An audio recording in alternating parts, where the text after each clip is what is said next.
ശ്രീമദ് ഭഗവത്ഗീത അധ്യായം 7 ശ്ലോകം 22.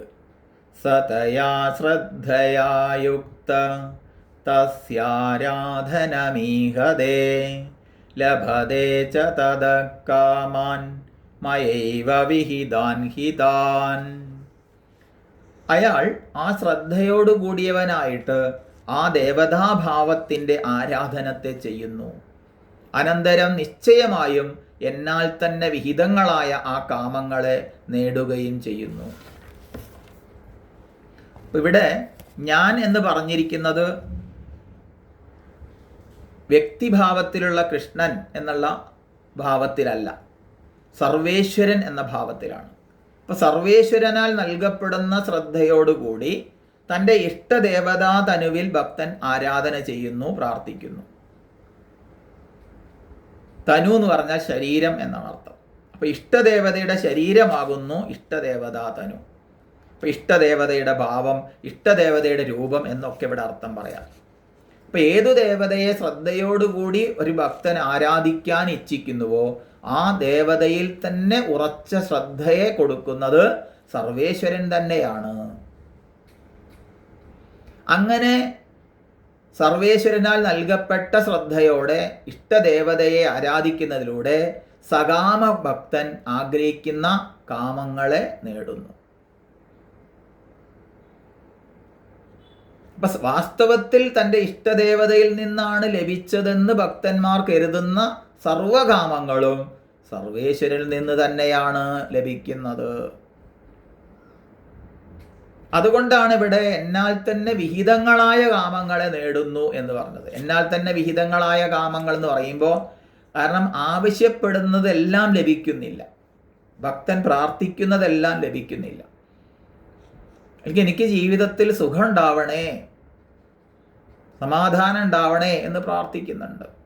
രോഗം ഉണ്ടാവരുതേ, ദുഃഖം ഉണ്ടാവരുതേ എന്നും പ്രാർത്ഥിക്കുന്നുണ്ട്. പക്ഷെ പ്രാർത്ഥനയുടെ ഫലമല്ല ലഭിക്കുന്നത് എന്ന് നമുക്കറിയാം. എന്തുകൊണ്ടാണ്? എന്താ ലഭിക്കുന്നത്? കാരണം എപ്പോഴും സുഖവും ലഭിക്കുന്നില്ല, ദുഃഖം ലഭിക്കുന്നുമുണ്ട്. അതുകൊണ്ട് തന്നെ പ്രാർത്ഥനയുടെ ഫലമല്ല, കർമ്മത്തിൻ്റെ ഫലമാണ് ലഭിക്കുന്നത്.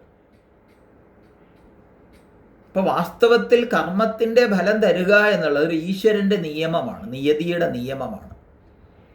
എപ്രകാരമാണോ കർമ്മം അതിനനുസരിച്ച് ഫലം തരിക എന്നുള്ളത് ഈശ്വരീയമായ ഒരു നിയമമാണ്. എന്നാൽ സുഖത്വ ചിന്തയാൽ പരിമിതങ്ങളായ സുഖം എന്ന് വിചാരിച്ച് തൻ്റെ കർമ്മത്തിൻ്റെ ഫലത്തെയാണ് നേടുന്നതെന്നറിയാതെ പലവിധ ദേവതകളുടെ പിന്നാലെ പോയി ഓടിക്കൊണ്ട് അങ്ങനെ പരക്കം പായുകയാണ്. അത് ലഭിക്കാൻ, അത് കിട്ടണം, ഇത് കിട്ടണം, ഇത് കിട്ടിയ സുഖാവോ, അത് കിട്ടിയ സുഖാവോ എന്ന് വിചാരിച്ചിട്ട്. അതുകൊണ്ട് ഇവർ പരമമായ സത്യത്തെ അറിയുന്നില്ല. അപ്പൊ ആകസ്മികമായിട്ടൊന്നും തന്നെ ആർക്കും ലഭിക്കുന്നില്ല.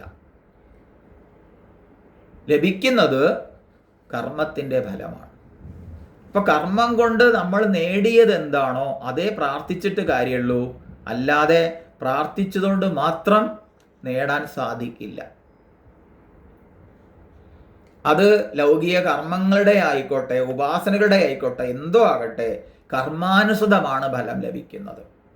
ആ കർമ്മങ്ങൾക്ക് യഥാകർമ്മം ഫലം നൽകുന്ന ഒരവാച്യമായ ഒരു നിയമക്രമമുണ്ട്. ആ നിയമം സർവേശ്വരൻ്റെ ഭാവമാണ്. ഇത് മാറ്റാനാവാത്തൊരു ഈശ്വരീയമായ നിയമം തന്നെയാണ്.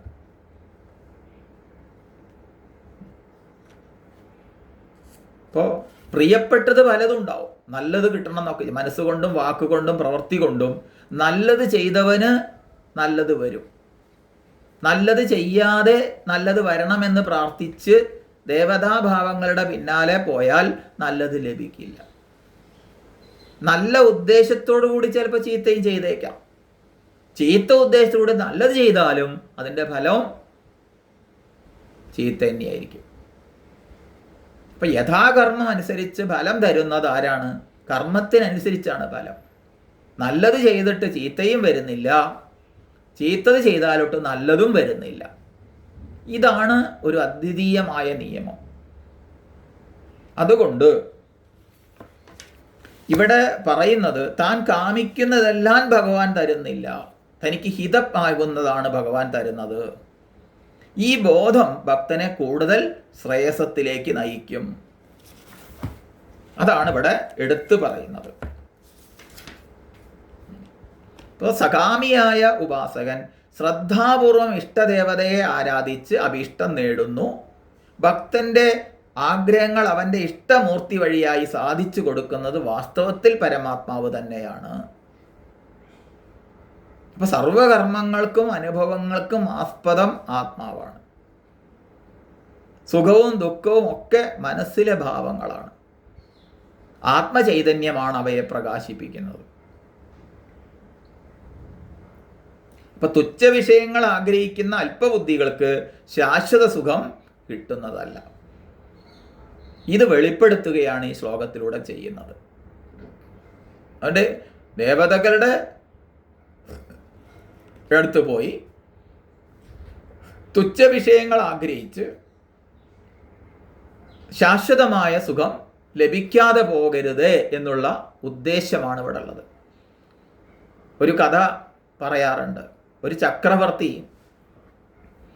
ഒരു പ്രഖ്യാപനം ചെയ്തു, ഇന്നൊരു ദിവസം എന്താവശ്യപ്പെട്ടാലും അത് നൽകാം. കേട്ടവർ വരി വരിയായി തൻ്റെ ആവശ്യങ്ങൾ പ്രാർത്ഥിക്കാൻ വേണ്ടി വന്നു.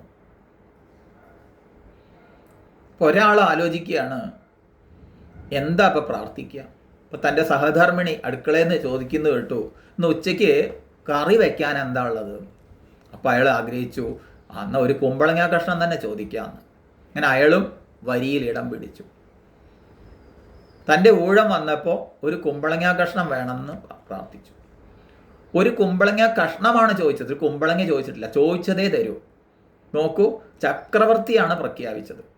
ജീവിതത്തിൽ ഇനി ഒന്നും ആവശ്യപ്പെടേണ്ടാത്ത തലത്തിലേക്ക് ആൾക്ക് പ്രാർത്ഥിക്കാമായിരുന്നു. പക്ഷെ ചോദിക്കാൻ തോന്നിയതോ ഒരു നേരത്തെ കുമ്പളങ്ങ കഷ്ണം. ഇതുപോലെയാണ് സകാമ ഭക്തന്മാരുടെ പ്രാർത്ഥനകൾ.